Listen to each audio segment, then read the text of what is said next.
nubwo bitari byoroshye kugira igikorwa cy'ibirori gitegurwa mu mwaka w'ibihumbi bibiri na makumyabiri kubera icyorezo cya coronavirus, ntibyigeze bica intege abantu benshi b'Abanyarwanda, harimo n'abakinnyi bakina imikino itandukanye, by'umwihariko biganjemo aba ruhago, gusezerana n'abo bihebeye bakora ubukwe ku mugaragaro.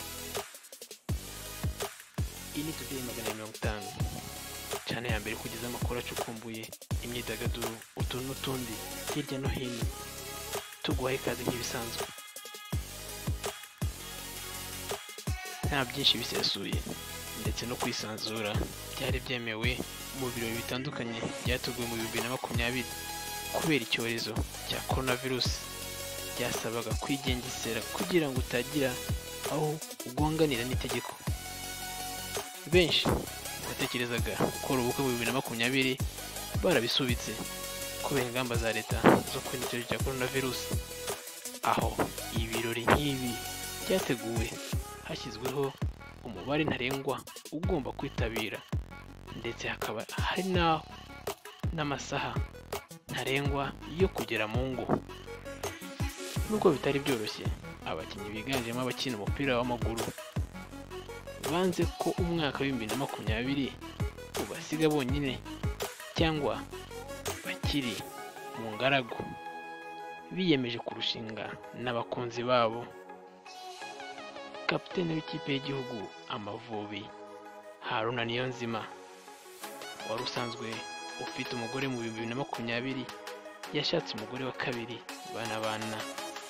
banabana muri Tanzania aho akina, mu gihe Iragire Saidi kuri ubu ukinira Mukura Victory Sport nawe yiyemeje gusezerana mu mategeko n'umukunzi we bari bamaranye imyaka 6 babana. Abakinnyi b'Abanyarwanda 7 bakina ruhago nibo bakoze ubukwe mu mwaka wa 2020, mu gihe Rukundo iserukiye abandi mu mukino wa basket. Urutonde rw'abakinnyi b'Abanyarwanda bakoze ubukwe mu 2020: uwa mbere ni Ishimwe Kevin na Nana La Diva. Rutahizamu ukinira anyuze ku mpande Ishimwe Kevin uheruka gutandukana na APR FC tariki ya 18 Ukuboza 2020, yasezeranye imbere n'amategeko na Nana La Diva mu murenge wa Gisozi mu karere ka Gasabo mu mujyi wa Kigali. Indi mihango yari iteganyijwe kuba kuwa 20 Ukuboza 2020 ntiyabaye kubera ko ubukwe bwahagaritswe, gusa imbere y'amategeko bemerewe kubana nk'umugore n'umugabo. Ishimwe Kevin yasezeranye na Nana La Diva nyuma y'ukwezi kumwe atandukanye na APR FC. Umukinnyi uza ku mwanya wa kabiri wakuzaniye ni Usengimana Dani, washakanye Niwengabire Francine. Rutahizamu w'ikipe ya APR FC Dani Usengimana n'umukunzi we Niwengabire Francine basezeranye tariki ya 10 Ukuboza 2020, nibwo habaye imihango yose, harimo gusaba, gukwa no gushyingirwa mu birori byabereye kuri Rainbow mu karere ka Kicukiro. Hari nabwo basezeranye imbere y'amategeko mu murenge wa Niboye. Ubu bukwe bwagombaga kuba bwarabaye tariki ya 8 Ukwakira 2020, ariko busubikwa nuko uyu mukobwa wabaga muri Canada yabuze uko aza kuko umujyi yabagamo bari bawushyize mu kato kubera icyorezo cya coronavirus. Ku mwanya wa gatatu haza Nkomezi na Murinda Claudine, umukinnyi ukina mu kibuga hagati wanyuze muri APR FC, ariko kuri ubu akaba akinira Mukura Victory Sport. Nkomezi Alexis yasezeranye kuzabana akaramata n'umukunzi we Murinda Claudine tariki ya 5 Ugushyingo 2020. Umuhango wo gusezerana imbere y'amategeko wabereye mu murenge wa Kigabiro mu karere ka Rwamagana. Ku mwanya wa kane turahasanga Nzayisenga Jean d'Amour Meya na Shukuru Leah. Myugariro wa Sunrise FC wakiniye amakipe arimo Rayon Sport n'Isonga. Nzayisenga Jean d'Amour uzwi nka Meya yakoze ubukwe n'umukunzi we Shukuru Leah tariki ya 14 Ugushyingo 2020. Ubukwe bwabanjirijwe n'umuhango wo gusezerana imbere y'amategeko wabaye tariki ya 18 Nzeri 2020 mu murenge wa Gisenyi mu karere ka Rubavu. Ku mwanya wa gatanu turahasanga Rukundo Fabrice na Emeline Murazi. Aba bombi Rukundo Fabrice wakiniraga Espoir Basketball Club kuri ubu ukinira muri APR Basketball Club.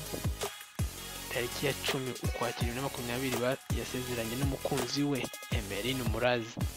Tariki ya mbere Ugushyingo 2019 uyu mukinnyi yakoze igikorwa abantu batazibagirwa ku munsi wabereye ibikorwa bisoza umwaka w'imikino ya basketball byabimburiye n'umukino wa Beck All Star ubwo yateraga ivi muri Kigali Arena asaba Muraza ko yazamubera umugore. Ku mwanya wa gatandatu turahasanga Niyonzima Olivier Sef na Mushombakazi Belize. Mushambokazi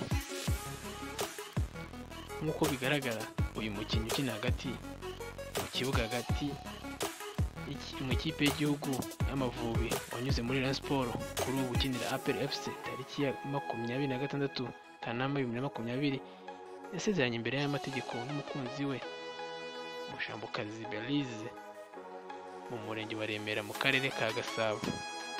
Tariki ya 6 Nzeri 2020 aba bombi basezeranye imbere y'Imana. Umuhango wayobowe na Niyonzima Deo umushumba w'itorero rya Living Word riherereye Kimirongo mu mujyi wa Kigali. Ku mwanya wa karindwi turahasanga Niyonzima Haruna na Kasarayan. Kapiteni w'ikipe y'igihugu Amavubi Haruna Niyonzima ukinira Yanga African yo muri Tanzania. Tariki ya 27 Mata 2020 hasohotse amafoto amugaragaza yashyingiwe n'umugore wa kabiri witwa Niyitegeka Console uzwi cyane ku mbuga nkoranyambaga nka Kasarayan. Haruna yasezeranye na Kasarayan nyuma y'imyaka 2 bakundana ndetse akaba ari nawe babana muri Tanzania. Niyonzima Haruna yabanaga n'umugore wa mbere Uwineza Console basezeranye imbere y'amategeko mu Kwakira 2015 ndetse bakaba bafitanye abana. Ku mwanya wa 8 Iragire Saidi na Umubyeyi Dina. Myugariro w'ikipe ya Mukura wanakiniye Rayon Sport Iragire Saidi ku wa 4 tariki ya 12 Werurwe 2020 yasezeranye imbere y'amategeko n'umukunzi we Umubyeyi Dina. Bari bamaranye imyaka 6 babana ndetse baranabyaranye. N'umuhango wabereye mu murenge wa Rwezamenyo akarere ka Nyarugenge mu mujyi wa Kigali.